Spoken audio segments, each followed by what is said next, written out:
Ela tinha 15 anos quando a mãe morreu em seus braços, levada pela cólera em poucas horas. Nenhum padre, nenhum sacramento, nenhuma despedida. Ana Eugênia Milleret de Bru era filha de um voltariano convicto, criada numa família onde a fé era apenas um brasão na parede, nil sine fide. Nada sem fé. Uma divisa que ninguém mais vivia. Órfã, arruinada, sozinha em Paris. E ainda assim, 40 anos depois, ela governava uma das maiores congregações religiosas do século XIX, com comunidades espalhadas por 4 continentes. Como uma jovem que nunca pisou num convento, que cresceu longe de Deus, que perdeu tudo antes dos 16 anos, fundou um império espiritual. Se você gosta de histórias de quem não tinha nada, e mesmo assim, entregou tudo. Pessoas de carne e osso, com dúvidas, perdas e recomeços. De entender que santos não nascem prontos, eles são forjados. Esse canal foi feito para você. Aqui sempre trazemos história de vidas que vão te lembrar que Deus não desiste de ninguém. Exatamente como ele fez com Ana Eugênia. Então eu peço para você, se inscreve e deixa o like. É assim que o YouTube leva isso adiante. Agora vamos voltar para Ana Eugênia, porque a história dela está apenas começando. Étis, França, 1817. A cidade fica no ponto exato onde 3 mundos se encontram: França, Alemanha e Luxemburgo. Uma fronteira viva, onde idiomas se misturam, culturas colidem e famílias constroem impérios silenciosos.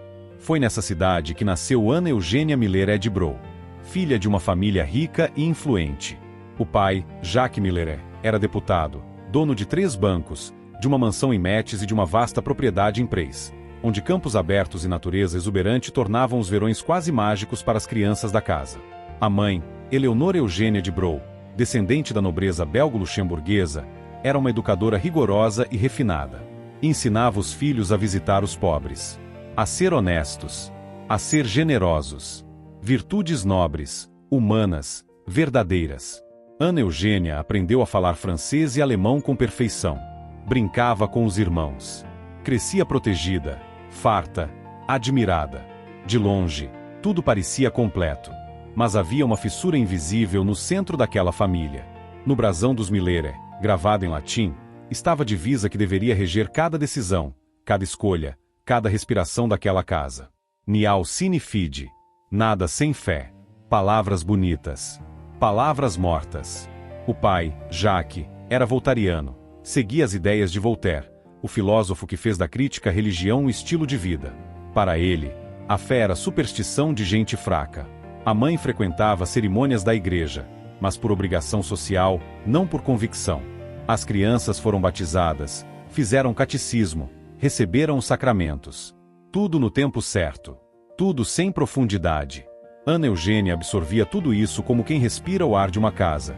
Sem perceber, sem questionar. Ela não sabia ainda que aquela divisa esquecida no brasão da família um dia se tornaria a pedra sobre a qual ela construiria sua vida inteira. Ana Eugênia tinha 13 anos quando o chão sumiu debaixo dos seus pés. Não de uma vez. Aos pedaços. Primeiro, os irmãos. 2 deles morreram ainda pequenos. Mortes que deixaram cicatrizes silenciosas numa menina que ainda não sabia como nomear a dor. Depois, em 1830, veio o golpe que destruiu a estrutura da família de vez. Jacques Milleret, o pai poderoso, o dono de bancos e propriedades, cometeu operações financeiras desastrosas. Em pouco tempo, perdeu tudo. A mansão de Metz, a propriedade de Prez, os campos de verão, os dias fáceis. O que era sólido, virou pó. Os pais se separaram. Ana Eugênia partiu para Paris com a mãe. Sem a casa, sem o irmão Luís, 2 anos mais velho, de quem ela era inseparável, que ficou em Metz com o pai. Paris era outro mundo. Fria, agitada, indiferente. Mas a pior perda ainda estava por vir.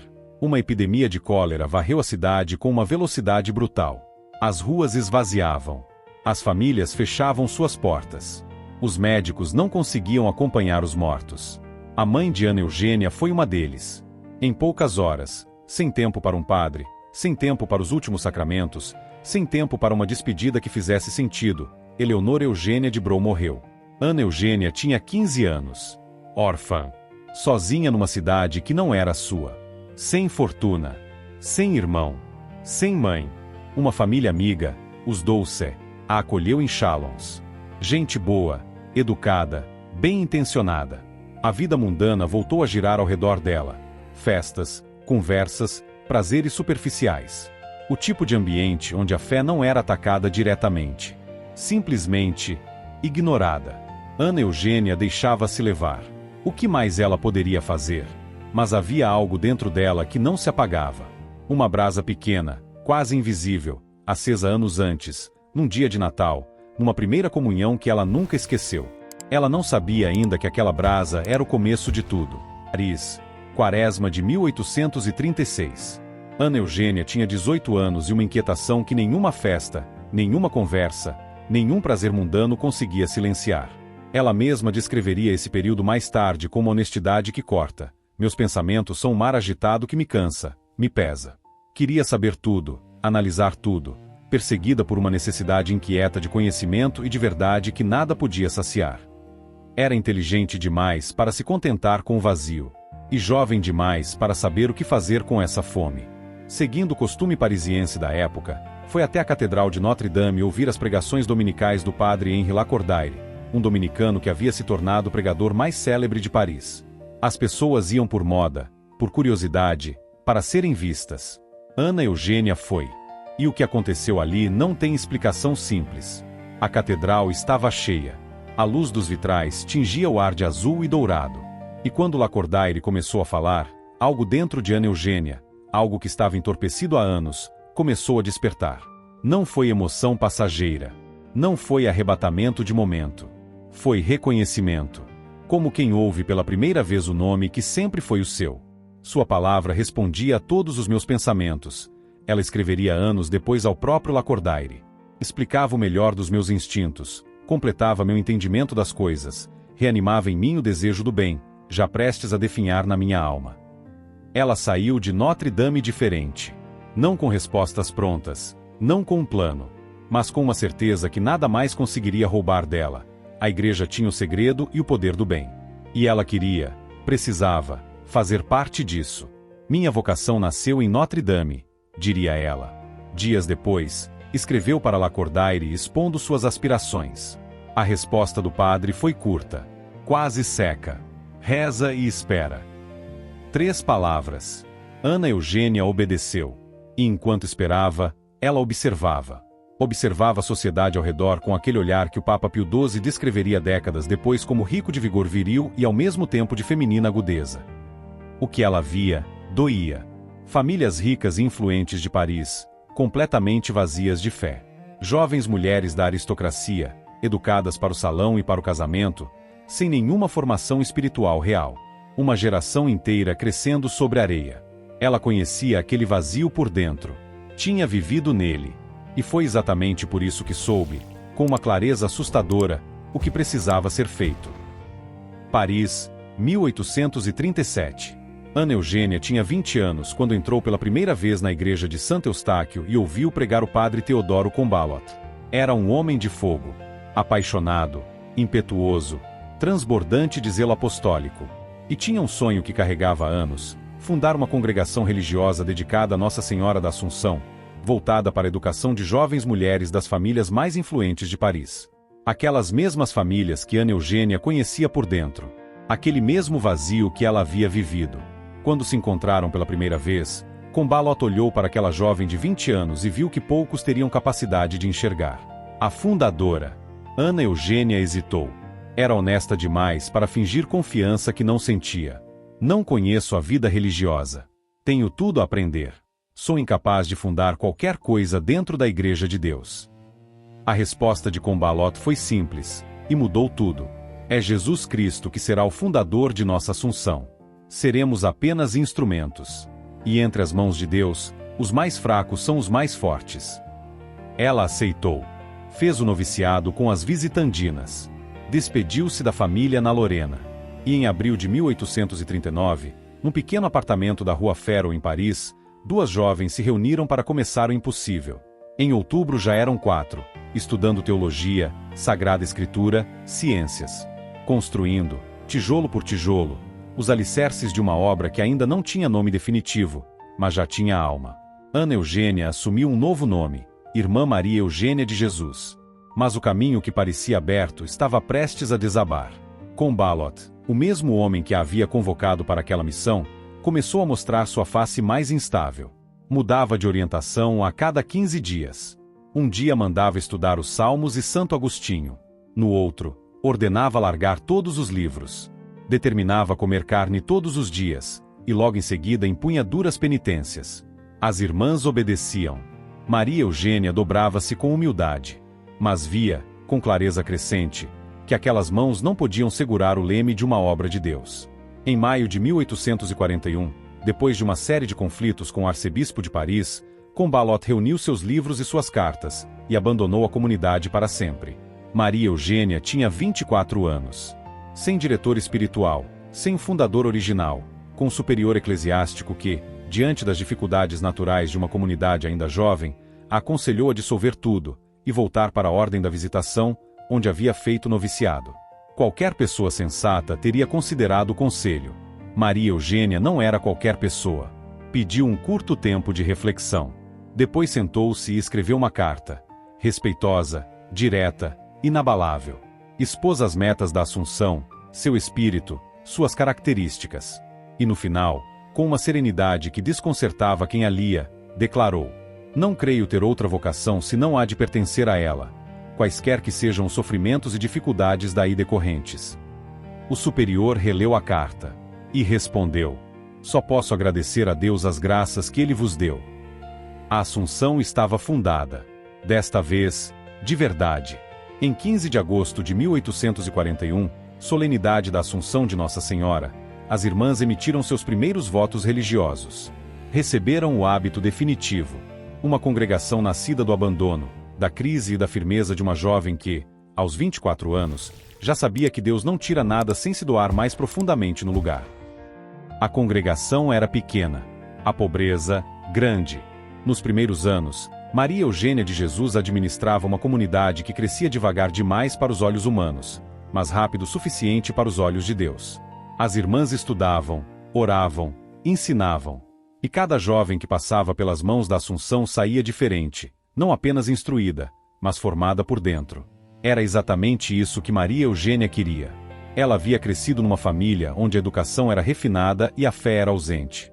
Sabia, por experiência própria, o que acontece quando se forma a inteligência e se abandona a alma. E recusava, com toda a força de sua personalidade, reproduzir esse modelo. É preciso formar caracteres firmes, dizia ela. Nossa missão, a fé dinâmica, a fé dominando o raciocínio, o gosto, bem como os afetos. Para ela, educar não era transmitir conteúdo, era despertar o ser humano inteiro. Em 1842, abriu o primeiro colégio, num beco pequeno, com recursos escassos e fé desproporcional. A comunidade crescia, tornava-se cada vez mais internacional. Inglesas, irlandesas, francesas, espanholas, mulheres de diferentes países se juntavam àquela obra que parecia improvável demais para ser apenas humana. Roma observava. Em 1867, a Santa Sé reconheceu oficialmente a Congregação das Religiosas da Assunção. Era o selo que Maria Eugênia jamais havia buscado por vaidade, mas que confirmava o que ela sempre soubera: aquela obra não era dela. E então, as fronteiras começaram a cair. Uma por uma. Inglaterra, Espanha, Itália, Nova Caledônia. No Pacífico, América Latina, Filipinas, África. Em mais de 50 anos à frente da congregação, Maria Eugênia de Jesus fundou comunidades em 4 continentes. Mulheres que nunca haviam se conhecido, que falavam línguas diferentes, que viviam sob climas opostos, unidas por uma mesma paixão, acesa por uma mesma fundadora. Ela que havia sonhado um dia ir à China, sonho que a providência guardou para outras mãos, viu sua obra chegar a lugares que sua imaginação de jovem parisiense jamais teria alcançado. Mas quanto mais a congregação crescia, mais Maria Eugênia se esvaziava. Não com amargura, com paz. Em 1880, morreu o padre de Ausson, amigo de 40 anos, fundador dos Assuncionistas, alma gêmea naquela missão de tornar Cristo presente numa sociedade que tentava esquecê-lo. Em 1888, morreu irmã Thérèse Emmanuel, a companheira irlandesa dos primeiros dias, a amiga que havia estado ao seu lado desde o pequeno apartamento da Rua Fero. A solidão foi se tornando mais profunda. E foi nessa solidão que Maria Eugênia encontrou o que talvez seja o ensinamento mais silencioso, e mais poderoso, de toda a sua vida. Em 1897, uma paralisia a venceu. Ela que havia fundado, viajado, escrito, decidido, construído, ficou imóvel. Sem voz, sem movimento. Só tinha o olhar. E era por ele que ainda expressava tudo o que a habitava. Quem entrava no quarto onde ela repousava saía diferente. Havia algo naquele silêncio que falava mais alto do que qualquer discurso. Havia uma presença, serena, profunda, luminosa, que não precisava de palavras para se comunicar. Uma de suas últimas frases, sussurrada antes que a paralisia levasse também a voz, ficou gravada na memória de quem a ouviu. Só me resta ser boa. Não só me resta rezar. Não só me resta esperar. Ser boa. Como se, no fim de uma vida inteira de obras, fundações, decisões e batalhas espirituais, ela houvesse descoberto que a santidade se resume a isso. A uma bondade simples, silenciosa, derramada por um olhar. No dia 10 de março de 1898, Ana Eugênia Milera de Brou, irmã Maria Eugênia de Jesus, encontrou-se definitivamente com Cristo ressuscitado. Aquele mesmo Cristo que havia sussurrado em seu coração, numa primeira comunhão de Natal, ainda quando ela era menina. Serei para ti mais que uma mãe. Ele cumpriu a promessa. Ela nasceu numa família onde a fé era uma frase bonita gravada num brasão. Morreu sendo a própria frase viva. Entre esses dois pontos, uma menina rica que perdeu tudo e uma velha paralítica que só tinha o olhar. Existe uma vida que a igreja demorou 109 anos para canonizar oficialmente.